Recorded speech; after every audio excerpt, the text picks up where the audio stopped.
అరుణాచల క్షేత్రానికి మాత్రమే చెందినటువంటి గొప్పతనం ఒకటి ఉంది.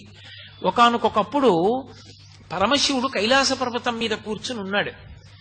కైలాస పర్వతం మీద కూర్చుని ఉండగా పార్వతీదేవి వినోదార్థం వచ్చి ఆయన యొక్క 3 కందులు మూసింది, ఇలా చేతులు అడ్డుపెట్టి. 3 కందులు అంటే అగ్నిహోత్రము, సూర్యుడు, చంద్రుడు. 3 కందులు ఇలా మూసింది ఆయనకి. ఆమెకి తెలియదా? ఆమె సర్వజ్ఞ. ఆవిడికి తెలియకపోవడం ఏంటి అంటే, పరమశివుని అర్ధభాగమైనటువంటి పార్వతీదేవి ఆ పని చేసింది అంటే లోక కళ్యాణకారకమైనటువంటి పని కొరకు చేస్తుంది.